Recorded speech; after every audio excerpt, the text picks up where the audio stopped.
நல்லா இருக்காரு. உடல்நிலை எப்படி சார் இருக்கு? நல்லா இருக்காரு, நல்லா இருக்காரு.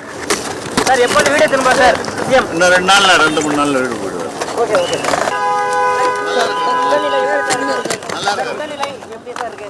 நல்லா இருக்காரு, நல்லா இருக்காரு. சார் எப்போது வீடு திரும்ப சார் சிஎம்? இன்னும் 2 நாள்ல 2-3 நாள்ல வீடு போயிடுவார். Okay okay. நல்லா இருக்காரு, உடல்நிலை எப்படி இருக்கு? நல்லா இருக்காரு. உடல்நிலை எப்படி சார் இருக்கு? நல்லா இருக்காரு, நல்லா இருக்காரு. சார் எப்போது வீடு திரும்ப சார் சிஎம்? இன்னும் 2 நாள்ல 2-3 நாள்ல வீடு போயிடுவார். Okay okay. நல்லா இருக்காரு, உடல்நிலை எப்படி இருக்கு? நல்லா இருக்காரு. உடல்நிலை எப்படி சார் இருக்கு? நல்லா இருக்காரு, நல்லா இருக்காரு. சார் எப்போது வீடு திரும்ப சார் சிஎம்? இன்னும் 2 நாள்ல 2-3 நாள்ல வீடு போயிடுவார். Okay okay. நல்லா இருக்காரு, உடல்நிலை எப்படி இருக்கு? நல்லா இருக்காரு. உடல்நிலை எப்படி சார் இருக்கு? நல்லா இருக்காரு, நல்லா இருக்காரு. சார் எப்போது வீடு திரும்ப சார் சிஎம்? இன்னும் 2 நாள்ல 2-3 நாள்ல வீடு போயிடுவார். Okay okay. அண்மை செய்தியாக பார்த்து வருகிறோம். முதலமைச்சர் மு.க. ஸ்டாலின் நலமுடன் இருப்பதாக மு.க. அழகிரி தெரிவித்திருக்கிறார். அந்த அண்மை செய்தியை பார்த்து வருகிறோம். விவரங்களோடு இணைக்கிறார் நமது செய்தியாளர் பாரி கார்த்திக். பாரி கார்த்திக், வணக்கம். மு.க. அழகிரி என்னென்ன விஷயங்களை தெரிவிச்சிருக்காங்க, அது தொடர்பான விவரம்.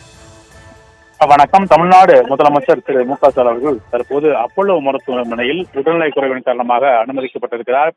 கடந்த 3 நாட்களாக அவர் உடல்நலை குறைவின் காரணமாக அனுமதிக்கப்பட்டிருக்கிறார். அதாவது அவருக்கு லேசான தலைவலி என்ற அடிப்படையில் மருத்துவமனையில் அனுமதிக்கப்பட்டிருக்கும் அவரை தொடர்ச்சியாக 2வது நாளாக இன்றும் அவரது அண்ணன் அழகிரி அவர்கள் நேரடியாக சந்தித்தார்.